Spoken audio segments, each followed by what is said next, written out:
Hi, everyone. This is Faye from Feisworld Media, and I'm going live with, I don't know, such excitement today because one of my favorite authors, Elaine Pofeldt, is here with me with her second book. Oh my God, where's the book? Look at this. You Oh, you can got just it. tell. Oh my God. Hold it up, Elaine. I love it. Here it is. Tiny business, big money. My show and tell. Yeah, amazing. I mean, this book has so much of what I feel like this is the book I've been waiting for because I love Elaine's first book, which is the one person, $1 million business. And this book kind of really, since the pandemic, is here to talk about the second cohort, which is exactly tiny business, big money, people running small teams. And I feel like even though I don't qualify to be absolutely not featured in the book. But I also feel like there's so much that I can relate to running my very small business. So welcome, Elaine. I'm so thrilled you're here. Oh, thank you so much, Faye. I was looking forward to this all week because I remember the last time I was on, we had so much fun. You're such a great host. Ah, I'm so glad you can be back. The moment I got your email, I was thinking like this is gonna be amazing. So, Elaine, if you don't mind, I'm gonna actually just introduce you to maybe some of my audience who's not as familiar with your work. For a brief moment. So, Elaine Pofeldt is an independent journalist who specializes in small business and entrepreneurship. You're in the right place, by the way, if you have been thinking about maybe getting out of your 9 to 5 and really getting started and consider what you need to do to start your own business. She is the author of Tiny Business, Big Money, and which was published February 15th, 2022, just about a month ago. And I've included a link in the description wherever you're watching this to purchase a copy on Amazon. And this book is a look at how 7-figure businesses with small teams are reinventing the small business landscape. And the $1 million one-person business from Random House, a guide to how solopreneurs are breaking $1 million in revenue in businesses with no employees except the owner. Her work has appeared in Fortune, Money, CNBC, Inc., Forbes, Crain's New York Business, and so many other business publications. She has contributed to the Economist Intelligence Unit. She's also a ghostwriter, collaborative editor.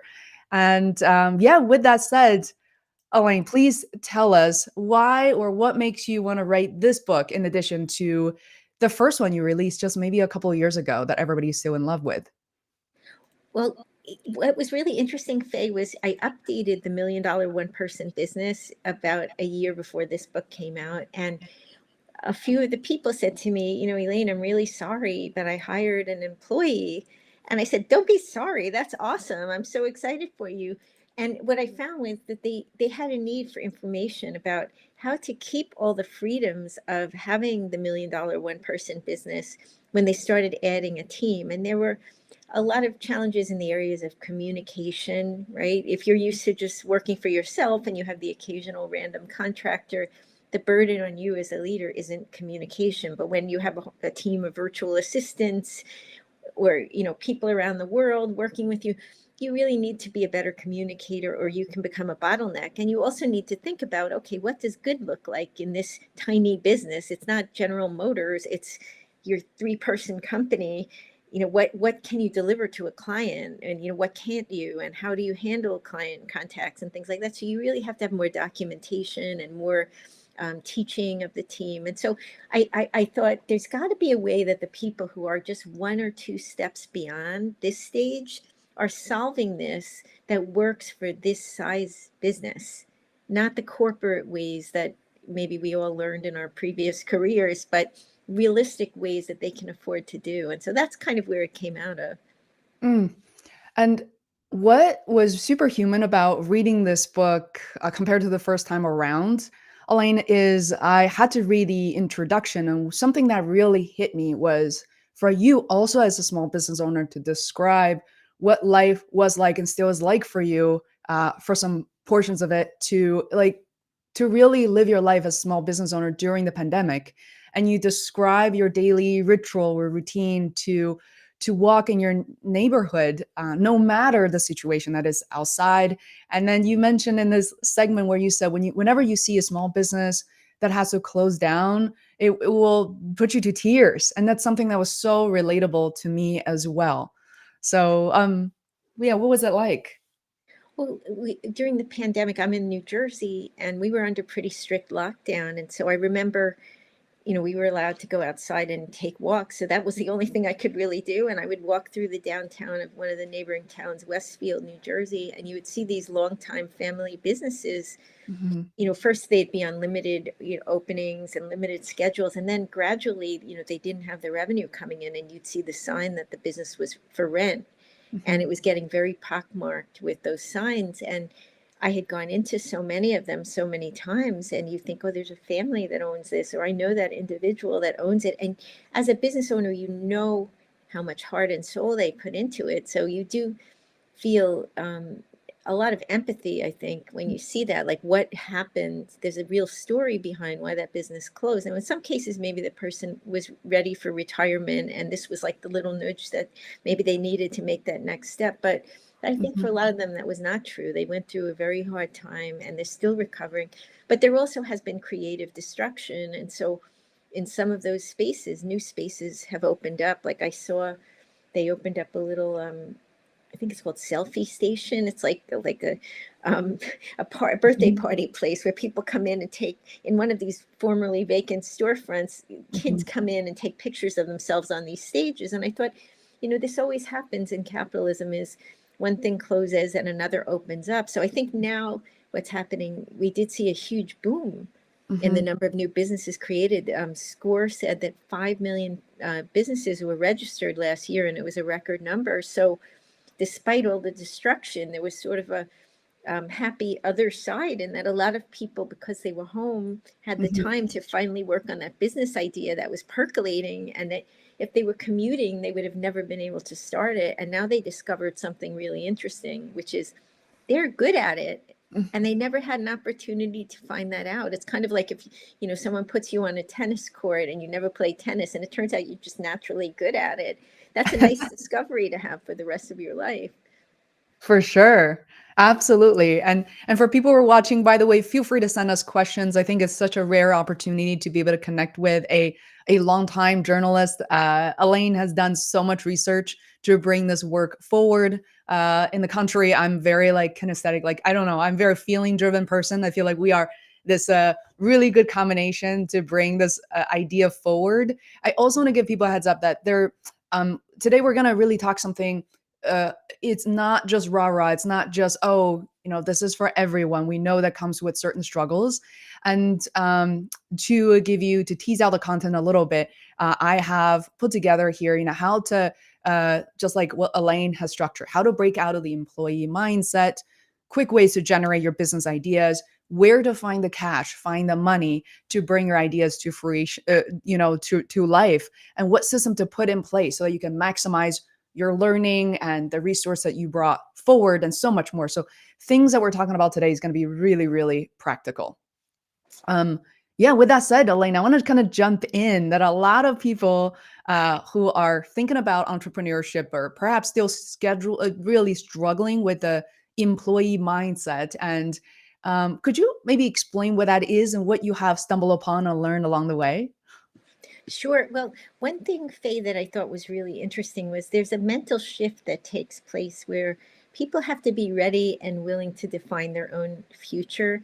Mhm, One of the entrepreneurs in the book, Kathy Guggenauer, runs a virtual assistant business that's gotten to be seven-figure business with a small team. And she worked in a telecom company for much of her career. She worked in marketing, and for a long time, her career was controlled by her boss, and she wanted to get a promotion in marketing and went to him and asked what she would need to do. And he said, well, you need an MBA.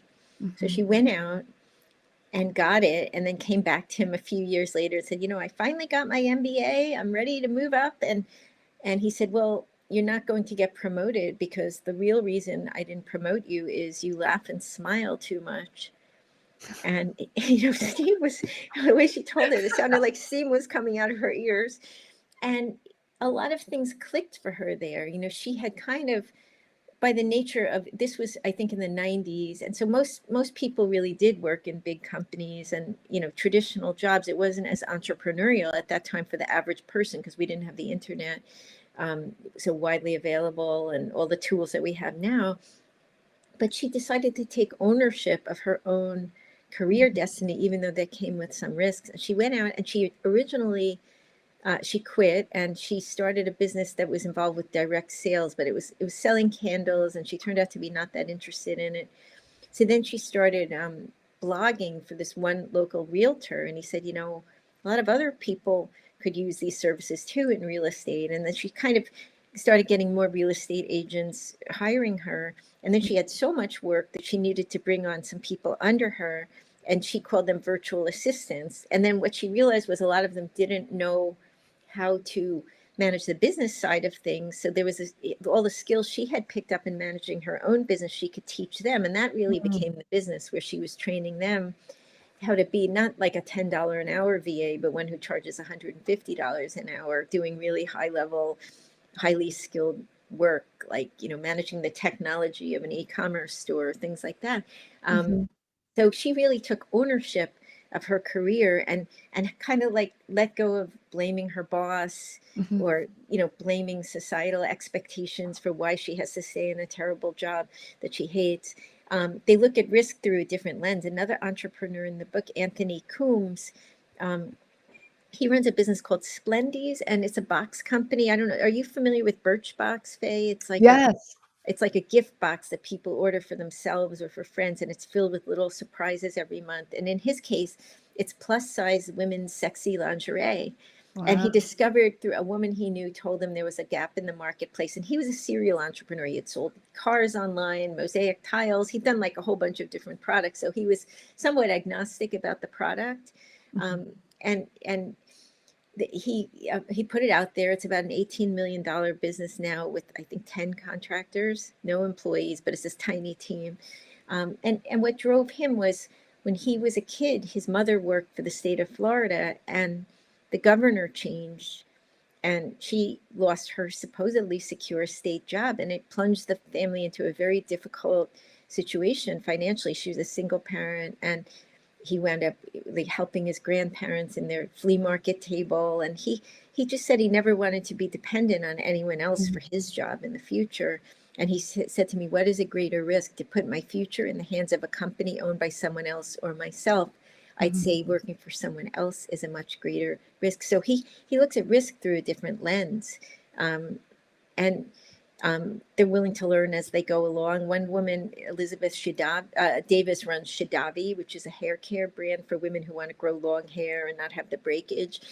And she is an engineer by trade, and she started mixing up the potions in her kitchen and testing them on her friends and family. And she had a lot of mishaps, but she Mhm. ultimately came up with a product that became $1 million business. This is also really important, I think, for everybody, because we're talking about practical. Mhm. I don't really recommend that most people just quit their job and dive in. I know there's like a Silicon Valley mythology of like you have to be all in or you're Mhm. not an entrepreneur, but the reality is your electric bill does not go away, and your kids need to eat, and you might have student loans, and so who's going to pay all that stuff, right? So starting Mhm. it as a side hustle can be very helpful.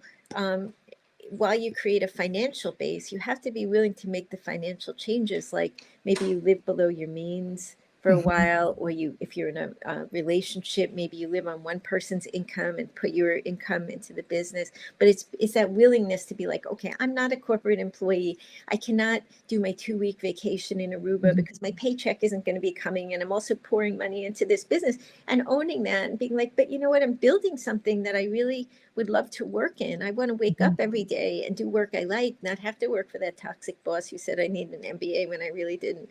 And Mhm. and it's a mindset. And then the most important thing is to be willing to keep showing up. I look at it a lot. I do yoga every morning. I go to a hot yoga school, and it's a practice. You go every day for, like, I've literally been going every day for years now at this point, and sometimes I don't know why I can't learn something. I was trying to do this posture called the crow, where you like balance on your Mm, elbows, kind of with your knees on your elbows. And I used to fall on my face. Then one day I came and somehow I could do the crow. Now I could do like the crow into a headstand, into the mhm, chaturanga. And I'm like, I never, 5 years ago, I never thought I could even do this. And I don't know why on that day it clicked, but I said, mm, like my body understood how to do it. And I think entrepreneurship is similar to that, where like you keep showing up and you're like working on your digital marketing and you're trying a million things and nobody's really looking at it, and then all of a yeah, sudden like something just clicks, all the stuff you've been doing. But if you don't show up consistently, the click will not happen. yeah. And you have to show up through, like you were talking about COVID, Faye, through those bad times too, because that's often when you have the best discoveries there. One entrepreneur, her name is Abby Walker, she runs Vivian Liu, and what it makes is inserts for high heels to make them Mhm. comfortable. And we know that's kind of an oxymoron.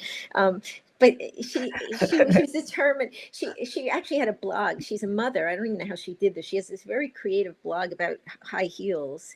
Mhm. And she would actually wear high heels to work every day, which to me is like a huge effort.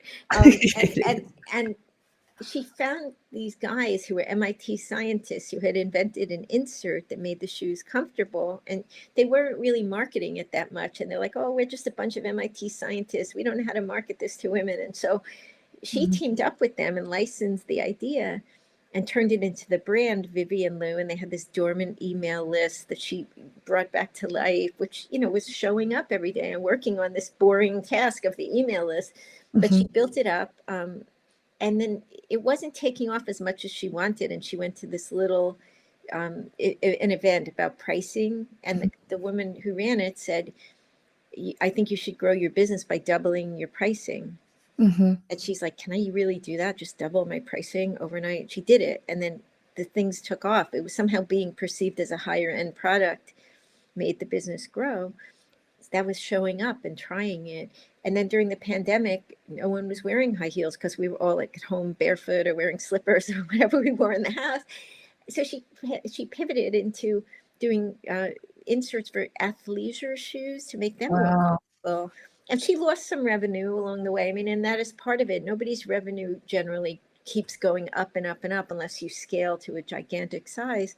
You have Mhm. ups and downs, but she learned so much. And I think these stories will tell you that. I interviewed, I think, almost 60 people for the book. And Mhm. that's what I learned. They have the same problem as we all do with our businesses, but they don't give up. And I don't mean to say they're rah rah, like, charging into battle all the time. They get depressed and feel crappy about their business too, but they still open up the laptop and get on there and they work on whatever is Mhm. holding them back. And that's why they're successful. Yeah. I and I think of what you just said, I think this theme that we're talking about, keep showing up for your work, it's a practice. It's true, guys. I know there's so many videos and books talking about overnight success.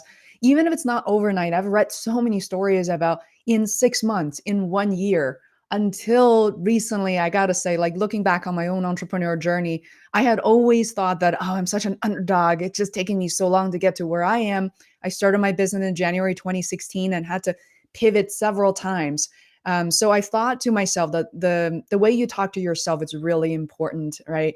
So it's important to not say things like, "I should have been somewhere else by now, and I'm not. I'm a failure."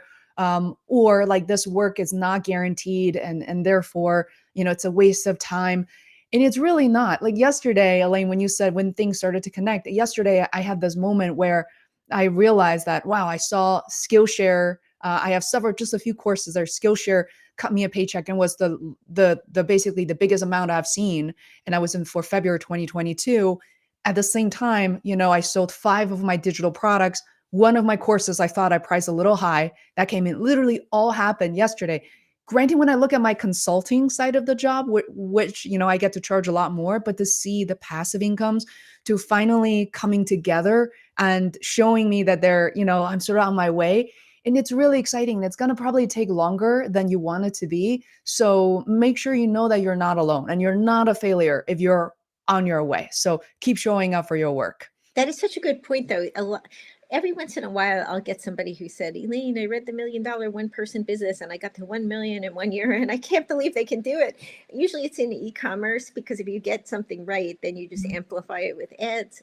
For the most part, it's 5, 7, 10 years. That's why it's important to pick something you like thinking about, Yeah. because otherwise you're going to go crazy. You won't want to show up. But that's also a lesson. If you are showing up for something and you hate it or you're procrastinating, it might be that you're not doing the right business for you. It's not just about making money. You have to enjoy the discipline that you're in and enjoy thinking about it. Like I had in the first book, Alan Walton runs a spy camera store. Now he worked in a brick and mortar store that sold those, and he got really into it, and he loves talking about it. He loves researching it. I don't really know much about cameras. I couldn't run a store like that because I wouldn't want to learn about cameras. It's not my thing. But if it was like yoga mats or something, yeah, I'd be trying them all the time and, flying all over the world to find them. And so you got to think about who you are, and not worry about like the shoulds. Like you said, I should be at this place, or I should be running this kind of business, or I should do whatever. There's no shoulds with this. Mhm. There's like, can you find a business that you love, and then does it serve some need that other people have or a want? And if you can marry those two things, you'll be very lucky. Absolutely. So we touch upon what I display on the screen just now, quick ways to generate great business ideas and test them out for viability. And I think there's so many examples, Elaine, that you shared. And I think what people are thinking about is, damn, I've never even heard of some of these brands.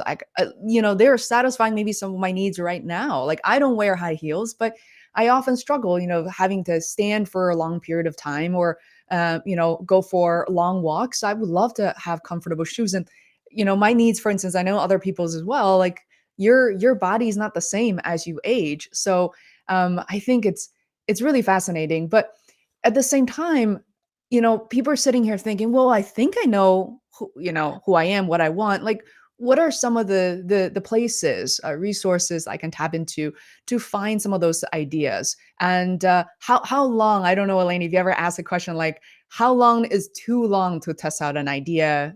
You even write about names, like how to test out the name of my business, the concepts of my ideas. If you could talk to that, it would be great. Oh, sure. Well, I think your gut instinct will tell you how long it is. Like if you're starting to lose interest in it, that's too long. I mean, you can spend an indefinite amount of time testing if you're really determined to make it work. But at a certain point, you have to look at like, am I the only person in the world that loves this idea or not? There's a tool called Pick Food that I love, where I actually tested the title of the book. It's PICKFU, and it's a paid survey where you could put up, for instance, different brand names. Ooh. Like I tested tiny business, big money, and I tested 8 titles because I have the Street Fighter strategies in the book. Well, I Hmm. was going to call it Street Fighter originally, and in part because for years I've studied Taekwondo, and obviously I don't What? describe a I street did too. fighter. Oh, do you really? Yeah, but it is a type of street fighting, and I thought Yeah. there's a lot in that mindset, like being prepared for the unexpected Yeah. is very valuable for small business owners. But then when I thought about it, I was like, maybe that's too triggering for people because you're thinking about fighting. And so this is the kind of thinking that goes on in your head when you're an Mm. entrepreneur.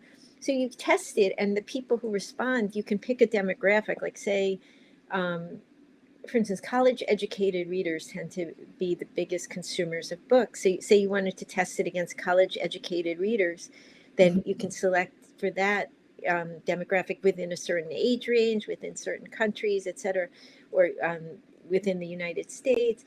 Or say you want to target military people, or women with young children, or whatever it is you can, but they have to provide written feedback, and it's really, really useful. You could also do things using social media. One of the entrepreneurs, Anna Gavia, I loved her story. She was a medical student in Australia, and she sketched in her spare time. She loved fashion, and she grew up in a beach community and was always in search of the perfect bikini. So she Mhm. sketched this bikini, and she went on Alibaba, which is a marketplace for finding factories and other resources for manufacturing. And she found this little factory that was willing to make one sample of the bikini. And she only had $200 to invest in the whole business as a student. So they made the sample, and she had it made in size medium. She put it up on Instagram, and she said she spent like $6 on Facebook ads to drive traffic, and she saw if she would get pre-orders. Well, the women liked it, and she got 1,000 pre-orders. So then she went to the factory, which was willing to do a small run, because they don't just like to fire up the factory for a hand. That would be like a handful compared to what, Ralph Lauren or somebody would order. And that was how she grew the business. And she would use the money from the first bikini to fund the next idea. But the critical part was, if nobody ordered the bikini, she didn't make it.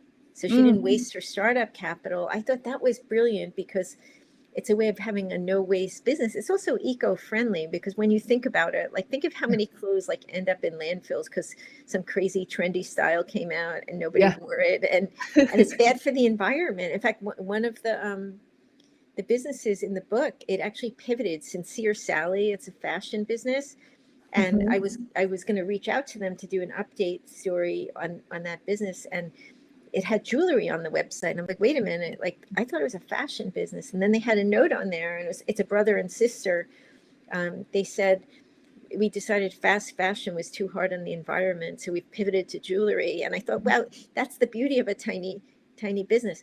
One other way you can test, Jason Vandergrent is a Toronto entrepreneur who does CAD design, a type of engineering design, and he has 40 contractors around the world. And he's got a lot of ideas. He's always got ideas.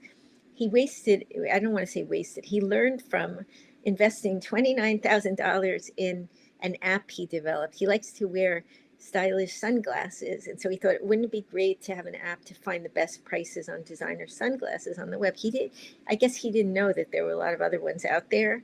So as soon as he put it up, he launched it, and then he saw there was so much competition, he literally closed it down the next day. And so he said, I'm never going to do that again.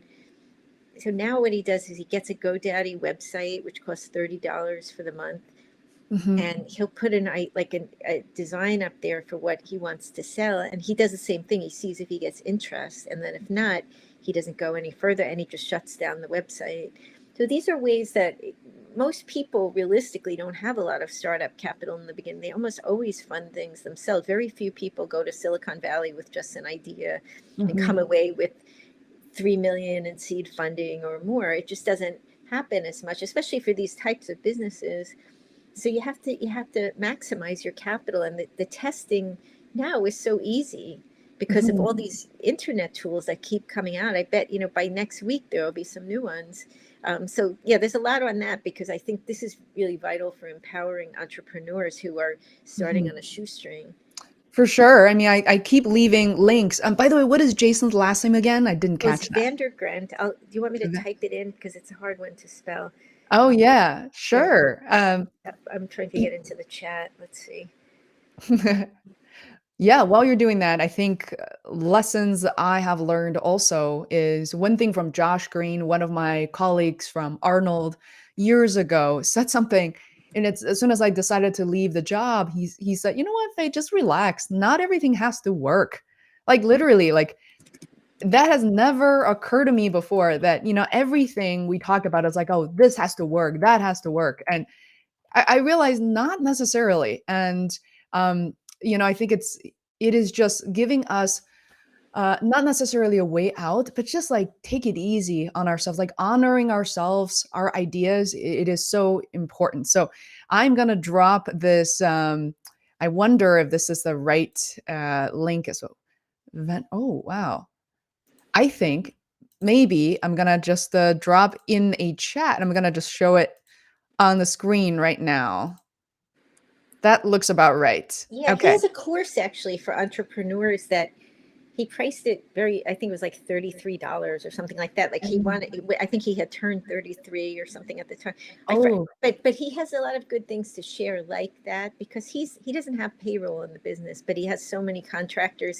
He's that by the way, with this book, my criteria was either they run payroll or they have a team of contractors that's more formalized, where they Mhm. would have Monday meetings or something where the entrepreneur can't just hide out and ignore everybody, where they have to really be actively involved. Mhm. Oh, $30 Yeah. million. Okay, there you found it. This is so cool. So related to that, money is always it's a topic. It's always a problem. I think it's really interesting that when people think about entrepreneurship and frankly, the way I funded my business was that I had savings. I'm one of those very traditional immigrant daughter. I started putting 8 to 10% of my check away since I was 22. So by the time I was 32, ready to start my business, I had a cushion that I could live off of for well beyond 6 months. Guys, you got to choose. If you have a family, you can't just say, "Oh, I have 6 months of saving" because some internet article told me to do so. I Yeah. was much right. I was much more comfortable with like a year and a half to 2 years because what if something doesn't work? So that has to work for you. And I was also ready to, just like Elaine said, not give up the idea of working. So I left my full time job, continue to leverage my skills as a digital producer, project manager for local agencies who really appreciated my skills. That worked out great. I was working half time and putting the other 50% of my time into Feisworld, possibly more because I was able to work from home a lot of the times, I eliminated all the commute times. I didn't watch a lot of TV, and I was just much more productive and effective with my time. But with that said, if you need to find money, Elaine has researched how to do that. It was Uh, really interesting, Faye, because I think your story is very much like a lot of the other entrepreneurs in that they had to self-fund in the beginning, because especially, well, if you're doing a service business, it's very hard to raise funding at all. mhm, Um, Even if it's grown until it's like, a middle market accounting firm or something like that. Um, and even for some of these smaller businesses like e-commerce stores, there really aren't that many investors going out there to back people yeah. to, to start those things. So you have to think about whatever resources you personally bring to the table. Um, Crowdfunding is a good one for a lot of product-based entrepreneurs now because there are no barriers to entry. I mean, venture capital, angel investing, those are somewhat who you know type businesses, and they don't have a great track record of investing in the full spectrum of entrepreneurs. So, and just from having been a reporter for a long time, the numbers haven't really moved in 20 years. So if you're not Mhm. plugged into that network already, you might want to look at some other options. Crowdfunding, um, interestingly, crowdfunding is an area, one of the few in financing where women outperform. They excel in social media. Yeah, and Yeah, awesome. yeah, and so Indiegogo, Kickstarter, that's what Vanessa Jaswani did. She runs a business called Nomad Lane, and it sells a Mhm, travel bag mhm, that she and her husband, Kish Vasnani, mhm, she started this as an Etsy store where she was just selling various accessories, and she discovered her travel products did the best. And mhm, so they decided to sort of double down on this one bag that she had, and then they discovered she added a lot of pockets to it, and people really liked that. You could fit a laptop into it, and they raised 2.1 million on Indiegogo. um, oh, but 2.1 she million. did a lot of work ahead of time to make sure it was a successful campaign. She worked in marketing, Mhm, and she had a lot of good tips that she shared, like on the day of the launch she sent out a calendar invite for people to pre-order the bag. mhm, And that really helped because if a lot of people order the bag at the same time, then it goes up in the kind of internal SEO of Indiegogo. And then the people that ran Indiegogo noticed and they boosted it, which mhm. then, it's like a snowball rolling down the hill. And and so they did great with that. But then during the pandemic, as we all know, not many Yeah. people were traveling. And so the business was up to about 3 million. And then they made like 1 million the first 3 months of 2020, and then they basically made no money the whole rest of the year. Wow, yeah. So what they did, and this is why they're in the book, is they found an opportunity there, to generate more revenue, and they created a Zoom call every week where they would talk to their fellow travel lovers, and they Wow. from that call realized that the people who liked the bag wanted one for daily life when they weren't traveling. So then they introduced this, it's called the origami tote bag. They went back to crowdfunding again, and this time they crowdfunded that bag. So now they have two products, and now guess what? We're all traveling again. So they're growing the business. It's back to its usual pace, and that's the kind of Wow. thinking you need. Like they came into it, they self-funded. Kish had actually gotten fired from a sales job for not making his numbers, and neither one of them wanted to go back to corporate. And they made it happen, but they did master crowdfunding. I mean, that's what I Mhm. learned is like, you don't just become an overnight success on these platforms. You've got to really be diligent about building up a following, etc. Another one that was really interesting was grant funding. That's taken off during the pandemic because for years, I know as a Mhm. reporter, people would say, "Could you write a story about small business grants?" And I'd be like, "Which ones?" There's like the SBIR grants from the government. That's about it. Now there Mhm. are a lot. There were a Mhm. lot of grants that came about. Um, there, there's a team of women. Jessica Ochoa Hendricks was one of the founders. They started a business called Killer Snails, and they got grants to fund it. It's an educational game company.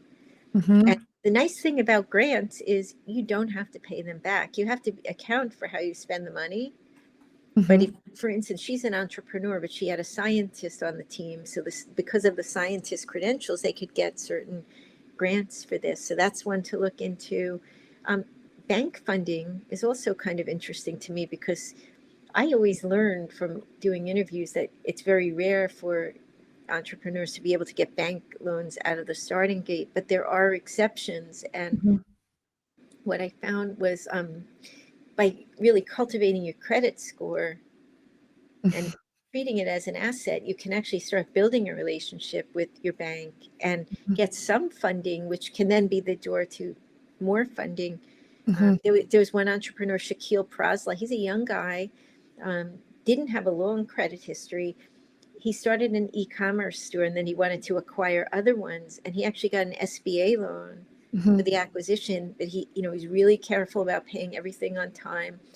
And Mhm. then he wound up using funding from the cash flow from that business to buy other ones. So it's not impossible if you're really careful. And I think especially for midlife entrepreneurs, you've probably built a lot of credit Mhm. over the years just managing your own finances. And your personal credit is really what banks look at when you're an entrepreneur if the business is not well established. So if Mhm. you have really good personal credit, then you probably can tap into some traditional credit, even if you start out with business credit cards and then you graduate on to the loans.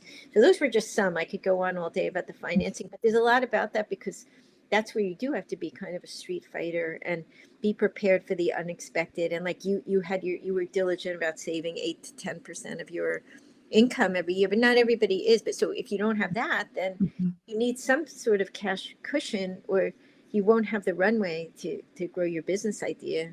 Mhm. Yeah, these are I just feel like this is what a privilege to be able to just share so many links and real examples as we're talking about this.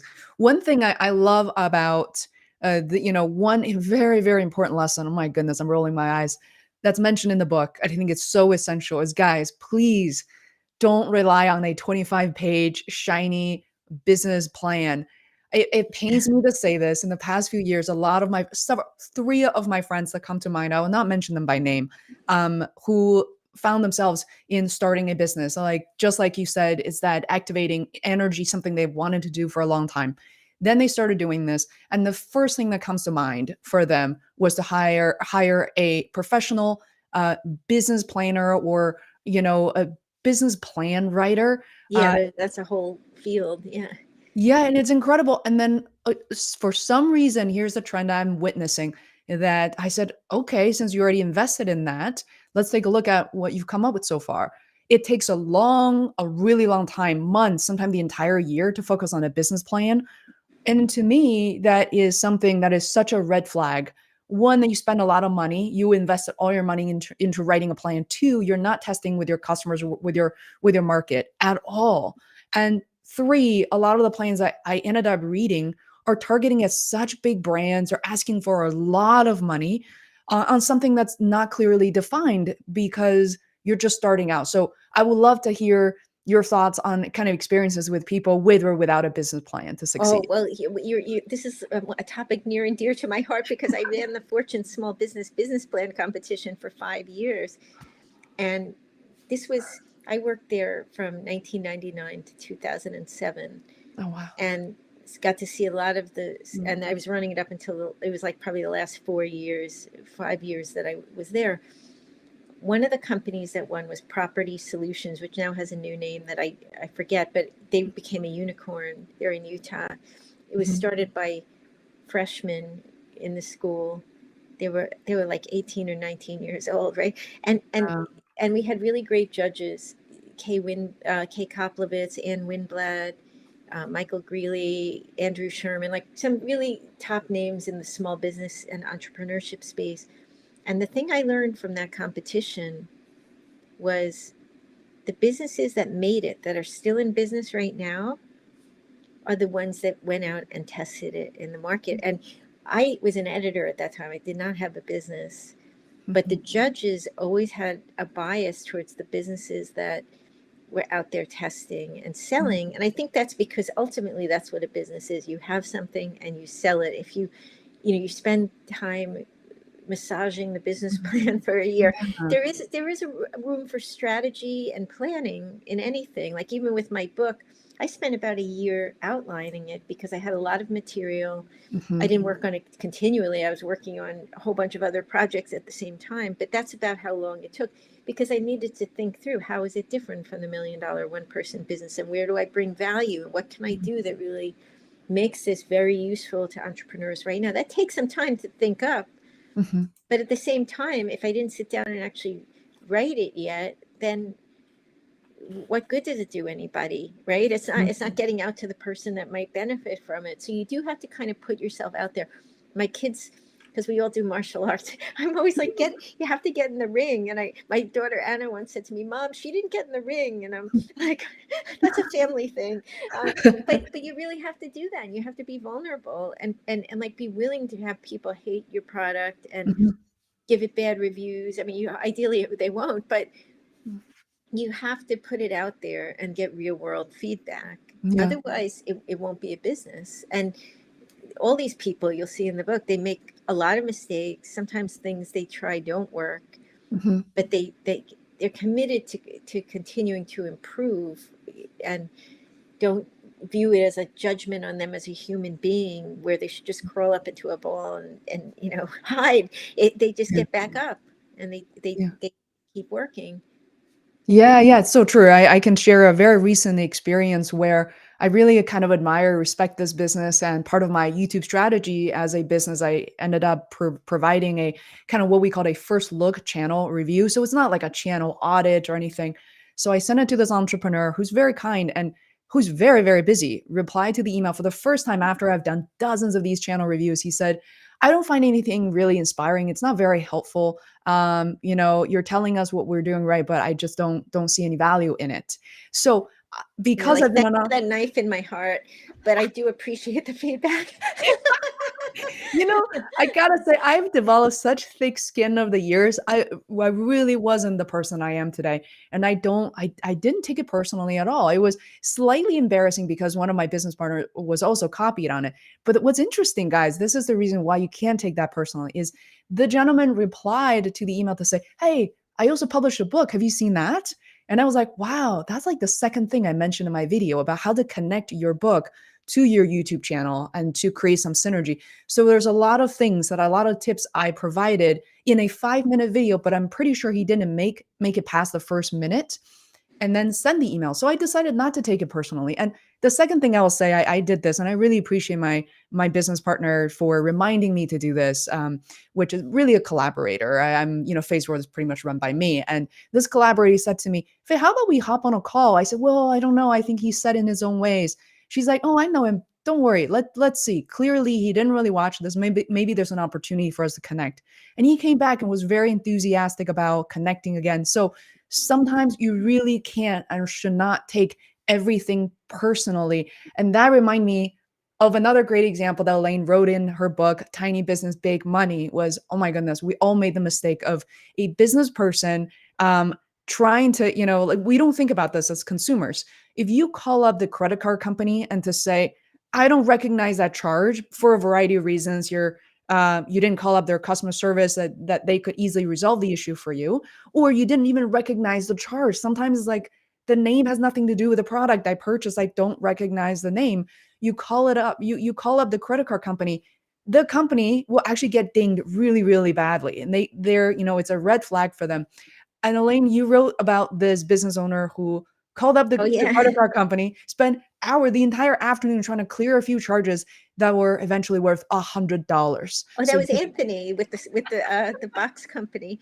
Yeah, and well, that's what he realized. His time is valuable too, and you do need to look at the big picture. But also, I think there's something valuable when someone really hates what you do, because Mhm, inevitably you put something out, and there will be someone who hates it, and you feel really misunderstood. I remember someone posted a review of my first book that like it didn't have the fundamentals of accounting in it, and I was like, that's helpful for me to know that somebody would like the fundamentals of accounting, but that's not the book that I'm qualified to write or that I want mhm, to write. That's not what this book is. Like they can mhm, get an accounting textbook or, profit first accounting or, there's a lot of good books in that space, but it helps you get clear on your vision and to say like, I can't be there for mhm, every possible customer. I'm not Jeff Bezos, right? And I'm a exactly. tiny business hoping to make Mhm, big money. And you have and that helps you to narrow your focus. A lot of these folks are niche players and they really own that niche. And even within a niche, though, there are going to be people that have, maybe they're passionate about it and they have a strong opposite point of view on mhm, what is the perfect yoga mat. Like yeah, I like them thick, maybe someone else likes them thin and yeah, made out of a different material.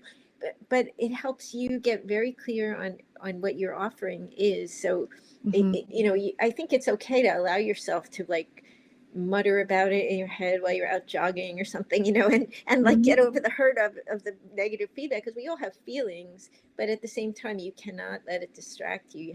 Like you said, Faye, having a thick skin is really important because otherwise you won't realize what you want to do.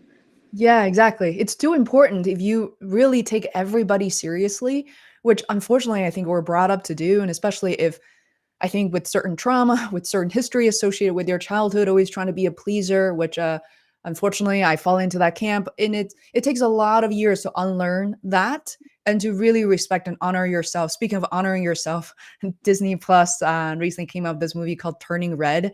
Oh my goodness, it's like too close to home, but it's just an incredible feature film that they have. And I think even for entrepreneurs, I think once you watch that, you realize, you know what, I need to honor myself and do something that's right for me. And even like Elaine, another area I have to call out is at the very beginning of the book, you mentioned that it's not so much about your family, your friends, your loved ones telling you what you're good at, what you should do. You got to learn that about yourself. And that part, I think we need to talk about real quick. That's too I important.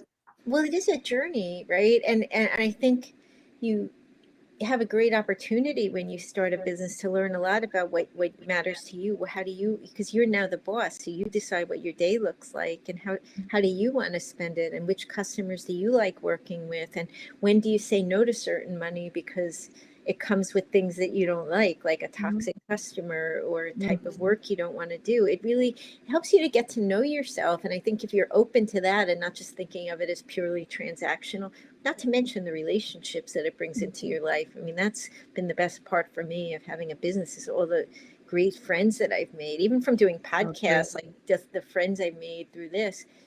Yeah. It's such a tremendous asset, really, beyond the business. And you do, um, like I was thinking about this the other day with my ghostwriting clients. A lot of times I introduce them to each other, and I'm like, on paper, I really have nothing in common with a lot of them because usually they're CEOs of much bigger companies. And for whatever reason, a lot of the ghostwriting clients tend to be men. It seems to be something men more easily outsource than women. I don't know why. But Mm. I thought, what is the common thread among them? There's something where they're all interested in a lot of the same things. And, and then I thought, well, there must be something about me that's connected to that, but I don't know what it is. And so you start thinking about these things and it brings you self-knowledge. So I think Yeah. for So everybody, there are mhm. opportunities in their business to just get to know themselves a little bit better and create a lifestyle and a life that really is for them, not the one their parents want them to have, or other well-meaning people, because I am a parent and I get it, but what they, who they're truly meant to be. And that's, you don't really have that opportunity so much in corporate jobs. Some companies allow it, but Mm. I was talking with someone the other day about the slogan, bring your whole self to work, right? And when you say that, everybody laughs, right? Why do they laugh? They're like, yes, bring the whole camera ready, perfect, Yeah. demographically average self to work.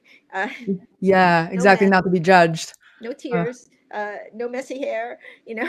yeah, exactly. Perfectly dressed. And there's almost, especially working in Boston, like, consulting or marketing, it's almost like everybody's got this uniform we used to laugh about. I forgot. Now I just remember, like your Tory Burch flats, your Ray-Ban glasses, like cat eye glasses, and yeah, hair, certain products. Like, so funny, the men and women too get together. They're like, oh my God, I didn't realize we're all shopping in the right places. I'm like, it's not by accident.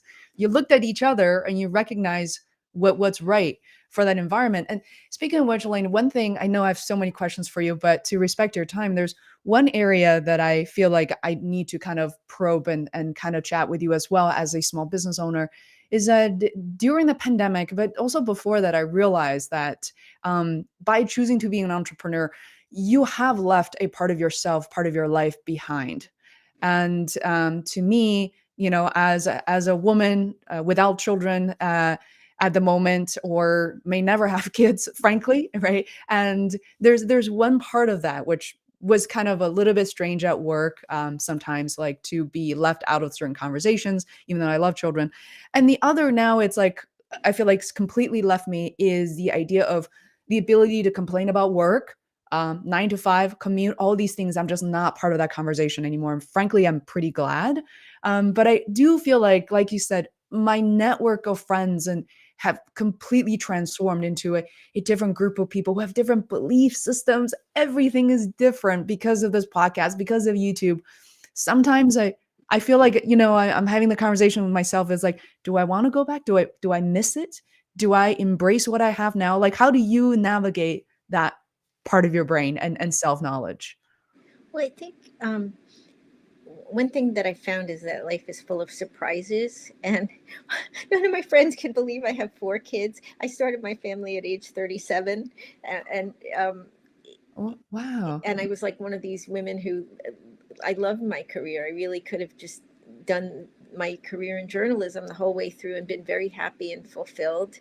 Yeah. And then life had other plans for me, and I decided at a later age I wanted to have a family. And I'm very lucky. I have very nice kids, but I never expected that. And Mm, um, there's a lot of unexpected in life. So I think if you think about the fact that we don't know what's going to happen to us and mm, not put ourselves into any one box, mm, because I had those same emotions sometimes when my friends had kids at a younger age and felt like I wasn't part of that. But we're all connected, right? My yoga mm. school says that, not to be too woo woo, but really pretty much I mean, if you look at like all the world's great religions and, pretty much any system of thought always says it comes down to that, like all human beings are connected, Mhm. and and we're all part of this whole life journey, so if you just accept where you are, I think that's the most important thing. You can go back, like people toggle back and forth between corporate and non-corporate careers now much more easily. Mhm. um,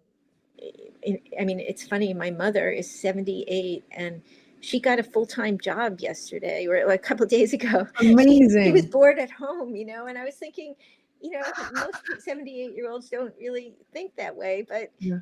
she wanted a different lifestyle than being retired, and so she went back into the workforce. And so you never know what life has in store. And I think we put a lot of pressure on ourselves to think we should be doing a certain thing, or if we close one door we can never go back. But life is a lot Mm. less linear and hierarchical than it used to be. Yeah. And Yeah. also the great resignation at the moment, things cycle back and forth with that, but a lot of companies need people. So Mhm. you have more leverage as a worker to come back in if you're doing the entrepreneurial thing and you're like, you know what, I'm so tired of eating what I kill and hustling up the next sale, and I need a rest.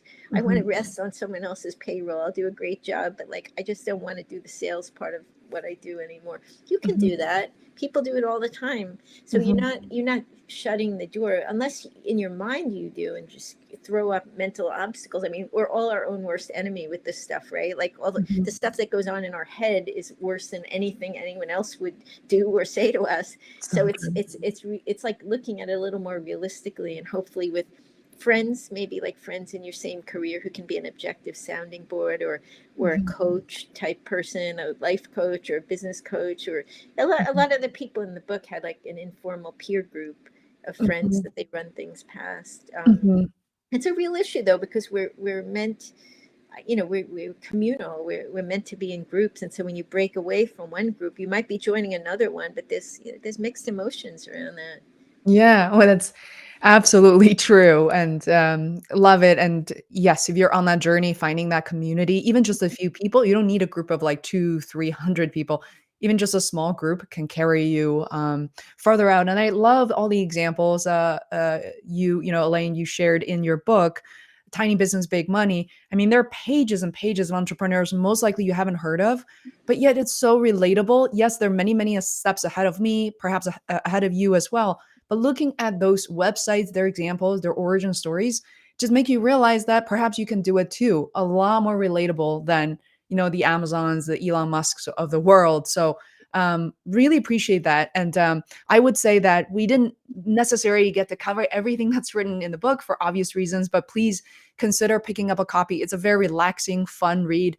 There are areas like things we didn't get a chance to talk about, like how to put a system in place so you can maximize the resources, where to find them, the best way to spread the word about what you're selling, what you're building, and how to build an authentic brand, how to master the skills you have, how to be like a lifelong learner. So all these things are, frankly, probably even more useful if you have to start and then begin to optimize your business. So I think the book is something that could stay with you for quite a long time. So I encourage everyone to really check it out, as well as the first book, not just the second one, but I do have a copy of the Oh, you first have a book. copy. Oh, good for you. Yeah, this is the first book, and then the second one to show you, I is this big yellow book, and I love the title, and all the references to Taekwondo. So yeah, Elaine, thank you so much for joining me today. Anything else you'd like to leave our audience with, before we head into this, sunset and weekend and all that? Well, thanks so much, Faye, for having me here. I would just say there's no credential for being an entrepreneur. A lot of people feel like, oh, I need to get my MBA, or I need to get a certificate, I need to do this or that. You really don't. I mean, this is one thing where you can decide if you're ready. And so I encourage people. It's hard when there's no gatekeepers telling you whether you are ready or not, but take a chance on yourself and see what's the worst that can happen if you start a side hustle. If you use some of the methods that these folks have been so nice in sharing with me, maybe the only thing you'll waste is $200, and it's worth it. It's worth it to bet on yourself, taking an educated bet. Bet on yourself. I love it. Thank you so much, Elaine. I'm gonna take us offline now. Please stay on just for one more minute. But for anybody who is watching, and will be watching this later on, once we end this live, thank you so much for spending the time with us, and I'll see you next time. Bye. Thank you.